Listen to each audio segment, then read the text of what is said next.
about looking for, focusing, knowing your purpose. As John Maxwell once said, you won't exhaust the capacity to grow towards your potential or run out of opportunities to help others. This brings us to the See and Focus community. How many of you guys have read 29 Gifts in 29 Days? You read it. It's by Cami Walker. It is an extraordinary book. Cami was diagnosed with MS, and she was really struggling. She was turning inward, and she was going to a lot of different doctors looking for the magic something. And she went to I think it was an African healer, and who said, you know, Cami, you've got this all wrong. You've got to be looking out. I'm going to give you a prescription where for 29 days I want you to give away one gift. One gift. And so this book is about just that experience. Now, the gifts don't have to be anything, oh wow, it could just be a smile. It could just be sitting down with someone who's having a bad day and getting to know them. So extraordinary book. So I want everyone that's here today to just kind of close your eyes. I'm going to give you that whole book in just 30 seconds. Close your eyes, and I want you to think about 3 things in your life that you're thankful for. Just 3 things. It could be your family. It could be your dog. So now that you have those 3 things, make a mental note to thank someone that's helped you. And then take the time when you get back into your life to thank that person. Just say thank you because you have really blessed my life. So really giving of any kind, taking an action begins that process of change and moves us to remember that we are part of a much greater universe. Learning to focus our efforts in the community is one of the most challenging. I tend to focus on activities that are personal and include friends. I have 2 friends. One I knew was going to be here today, Paula, and then Mike is here. It just was so great when he learned that I was going to be speaking. He was like, I'm going to be there. And that's just the really neat thing about friendship. Just very cool. So I want you to look around you. Today you're choosing to spend time with people who share your ideas and values, positive people who are dedicated to growth. We've already established that we're successful, and this means that some of us are beginning to enter that age of significance. According to Bob Buford in his book, Halftime, Changing Your Game Plan from Success to Significance, halftime is that quiet time of deliberate decision-making, restructuring, and passionate contemplation of your heart's deepest desires. Although Bob draws heavily on football analogies, his book is really just a great picture of our lives. I know I spent most of the first part of my life really, trying to get through high school, trying to get through college, trying to get the job, then getting married, and getting comfortable. And now what? You played a great first half, but the victories just don't feel as good. And so it's really time to start planning what's your second half of your life going to look on, begin that shift. So if you haven't plugged into something fulfilling in your community, look for something that really fits your mission. Look for something that works and for people that you enjoy hanging out with. The U of Focus is your health and well-being. You don't need for me to tell you that multiple sclerosis just really takes over everything. And a lot of it is visible. I know with my friend Marianne, you really don't notice that she has it, but she just gets worn out so easily. And she really has to plan her days carefully. And she has some friends that know her well, and we just kind of scoop in and help her on those days when she's really struggling. It's one of the reasons I really like this title, Women on the Move, because we really are moving, making a difference for others who can't always move the way they want to do it. The one thing we have to be very careful of is taking care of ourselves. We tend to take care and nurture everybody else, but forget about ourselves. I was recently on an airplane when we were flying up to DC for the Mom Congress, and it struck me that the airline attendant really does give you the message for life when they tell you, the mask is going to come down, you should put it on yourself and take care of yourself before you reach out to help others. I mean, they get it. They get how important it is that you've got to take care of yourself. So let's start in with the ask for spirituality. There's so much power, I believe, in listening to the callings you feel God is stirring inside of you. There was a story that struck me recently, the Children's Hunger Fund. I don't know if you guys have heard of that organization. It was a group that it was a husband and a wife, and they really felt that God was calling them to find a way to ease the suffering of children in other countries.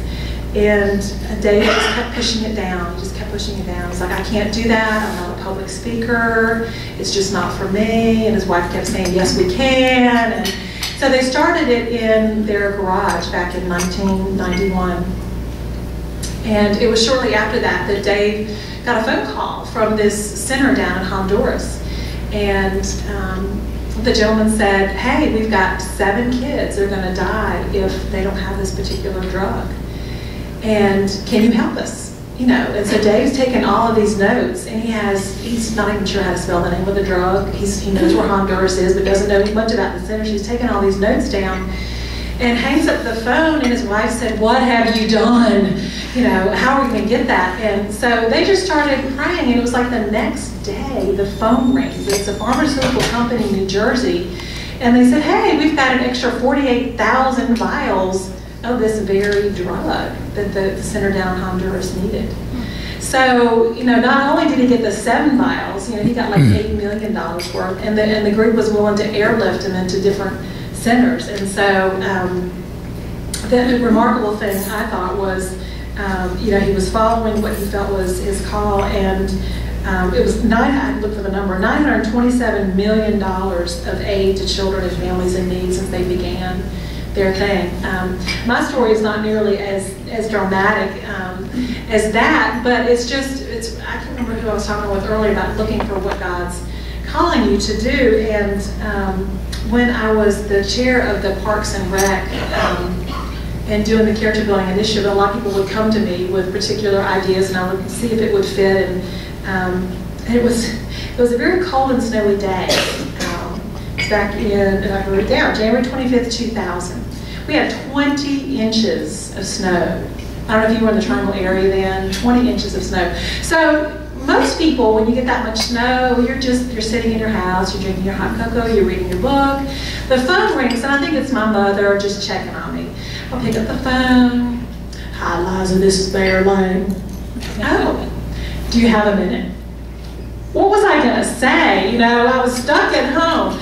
And he proceeded to tell me that a teenager had stopped by his home, and he was telling him how he was being run off from public places for skateboarding, and how, you know, that upset him. And so the mayor just felt like it was maybe time for Carrie to have a skate park, and I would be the perfect person to bring this initiative to light. Perfect person. So he told me that he gave this kid my number, and I thought, oh, maybe he won't call. Well, within like 15 minutes, got another phone call. It was Matt, and he said, you know, skateboarding's not a crime. The mayor said you would help us. So I got off the phone. I thought, you know, it really fits my mission. And so here's what I'm going to do. I'm like going to organize this. I'm going to find some other mother who has a child who boards, blades, or bikes to lead this initiative, because surely, you know, God doesn't have a mind for me to do this. So we called a meeting, the kids came, some of the moms came, and no one really seemed interested. So I kept making it the children's thing. I wanted them to be leading this initiative. We went before the council, the kids did all the presentations, and at the end, Mayor Lane called me back up, and he said, well, so Ms. Weidle, we need for you guys to make a financial commitment. I said, oh.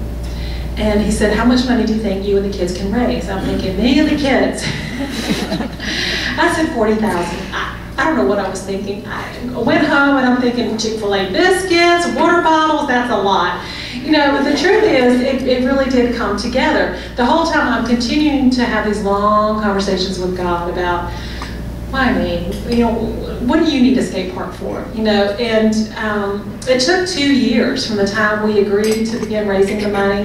The town wound up giving, I think it was close to $800,000. I don't know, Mike, if when you were there, you actually saw the skate park come to life. It was just an incredible event. I still was trying hard to put the kids first. I wanted them to be up there cutting the ribbon and doing the speaking, and the lady said, no, you have to sit and you have to say something. Okay.